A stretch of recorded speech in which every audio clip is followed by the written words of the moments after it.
ಮೊದಲನೇದಾಗಿ ನಮ್ಮ ಹೆಗ್ಗಡದವನಕೋಟೆ ತಾಲೂಕಿನ ಪ್ರಪ್ರಥಮವಾಗಿ ಇವತ್ತು ಮೈಮುಲ್ ಅಧ್ಯಕ್ಷರಾಗಿ ಇವತ್ತು ಆಯ್ಕೆ ಆಗಿರೋದಕ್ಕೆ ನಮಗೆ ಹೆಗ್ಗಡದವನಕೋಟೆ ಕ್ಷೇತ್ರದ ಒಬ್ಬ ನಮ್ಮ ಕಾರ್ಯಕರ್ತನಾಗಿ ತುಂಬ ಖುಷಿ ಇದೆ, ಸಂತೋಷ ಇದೆ.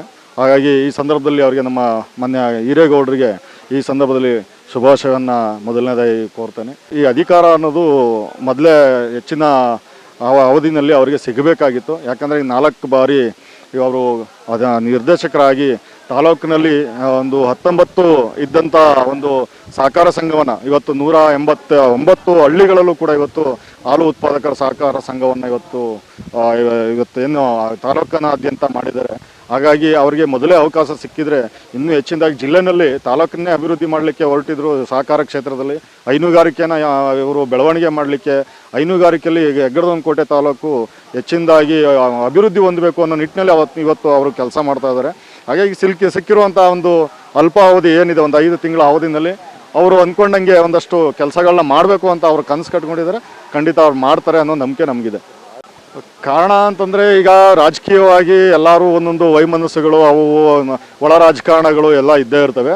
ಅಂತೆ ಅದ್ರ ಒಳಗಡೆನೂ ಕೂಡ ಈಗ ಸಾಕಷ್ಟು ಹಿರಿಯರು ಧುರೀಣರುಗಳು ಇರ್ತಾರೆ.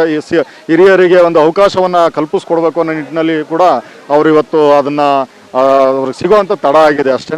ಹಾಗಾಗಿ ಇವತ್ತು ಕ್ಷೇತ್ರದ ಶಾಸಕರು ಇರ್ಬೋದು, ನಮ್ಮ MLA ಅನಿಲ್ ಚಿಕ್ಕಮಗಳೂರು ಅವರು ಕೂಡ ಅವರ ಜೊತೆ ನಿಂತು ಅವ್ರಿಗೂ ನಮ್ಮ ತಾಲೂಕಿಗೆ ನಾವು ಅಧ್ಯಕ್ಷ ಸ್ಥಾನ ಬೇಕು ಅನ್ನೋ ನಿಟ್ಟಿನಲ್ಲಿ ಇವತ್ತು ಅವರು ಕೂಡ ಶ್ರಮ ಪಟ್ಟಿದ್ದಾರೆ.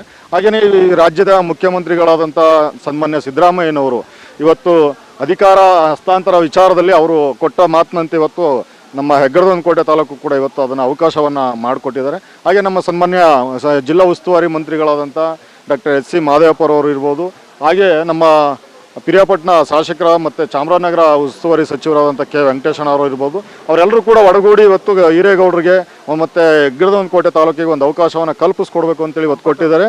ಹಾಗಾಗಿ ನಮಗೆ ಇವತ್ತು ತುಂಬ ಖುಷಿ ಇದೆ. ಈ ಸಂದರ್ಭದಲ್ಲಿ ಮತ್ತೊಮ್ಮೆ ಅವರಿಗೆ ಶುಭಾಶಯ ತಿಳಿಸೋಕ್ಕೆ ಬಯಸ್ತೇನೆ.